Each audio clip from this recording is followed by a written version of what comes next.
Hi everyone, welcome back to my channel. I'm Hammi and today I'll be budgeting for the month of March. So whenever I do my budget in the beginning of the month, I always like to look at any upcoming event that I have for the coming month where I'll be needing to spend some money or not, because accordingly I'll have to tweak my budget and then play with the numbers that I have to allocate into each of the categories that I have. So I am single and I stay with my family. So in my budget, you won't find electricity bill or water bill. That's because my father looks after those bills. I only look after the food part of the house, and that is something that I took up willingly. Both my parents are retired now. So I just wanted to clear that part. I am not fully responsible for all the expenses at home, but since I started taking responsibility for food part, I have also come to realize that household expenses are something that is very, like every month a big chunk of your money goes into that.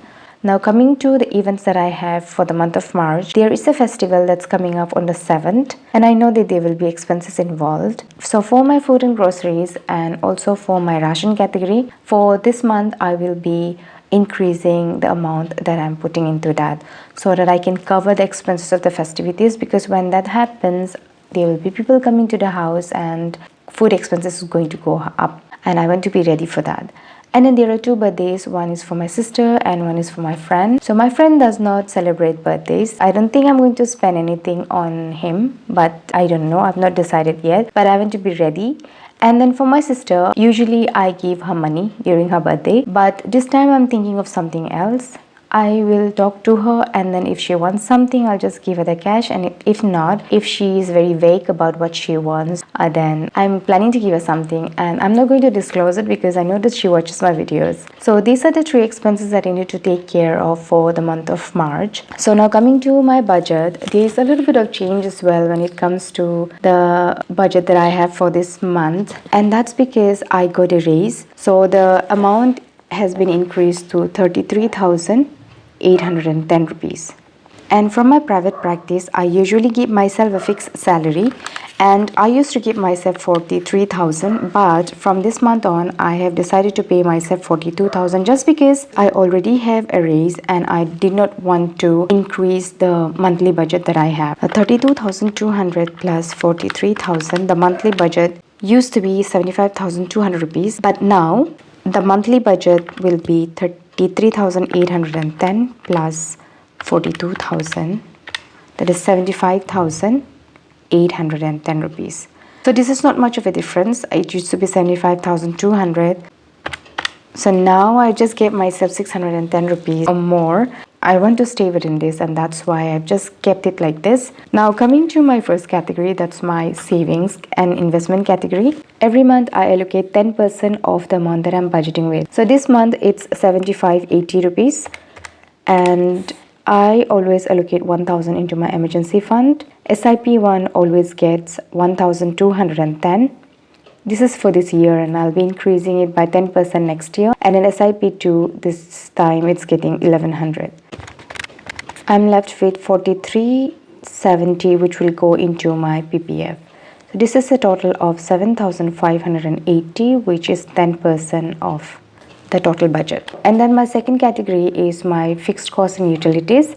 Into my insurance, I always give 2460, and this is my life insurance.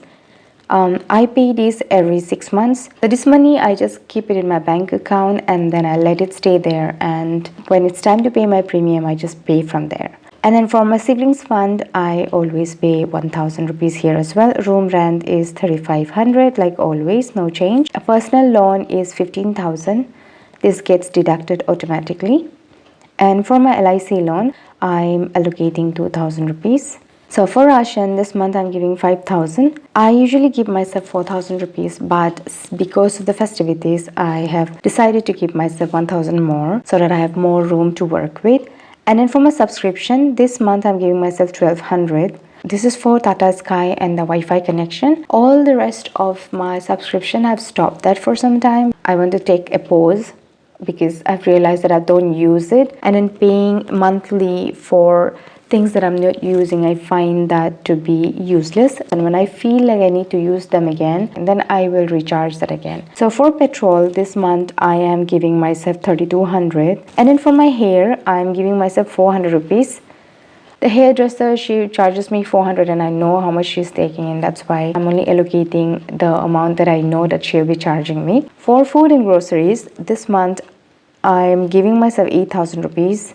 Usually I give myself 7,000 rupees, and I always stay under budget whenever I give myself 7,000 rupees, and I feel like this should be enough because I usually combine food and groceries and my ration category. 8,000 plus 5,000 is a lot of money, and this should be enough, I think. And then for my work, where I'm giving myself 1,500 this month, I would like to give myself more in this category because I'm going to purchase some work shirts. But the two birthdays that I have and also the festivities that I have, there's a chance that I may spend money in those things. So I've decided to cut down on this for this month.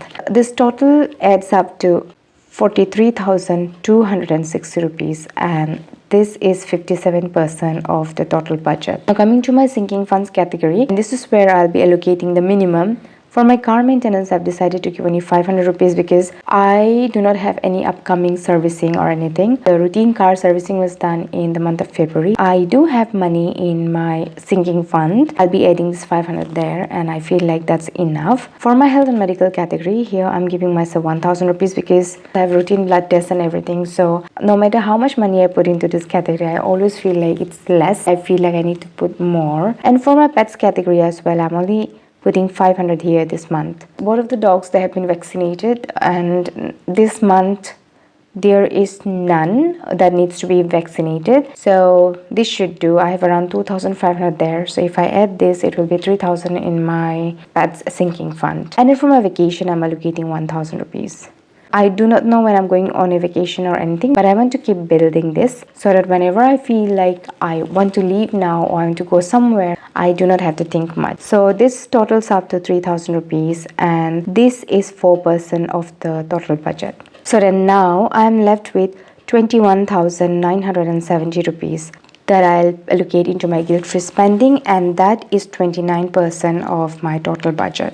So for my guilt-free spending, I do not like to be very strict with where the money goes. The only thing that I want to make sure is that I do not spend more than what I have in my guilt-free spending. That's the only thing that I want to be careful about. I actually take inspiration from the conscious spending plan method by Ramit Sethi. It's because I feel like this method gives me so much more freedom. I do not feel very restricted. I used to do zero-based budgeting, and that worked for me for some time. And then now I have shifted to a conscious spending plan method. There was nothing wrong with the zero-based budget. I just like to look at it as season. It worked for me for a while, and then now I've shifted to this method. And I do not know, maybe in the future I might change again, but I believe that budgeting should be something very personal. You should not do something that does not work for you.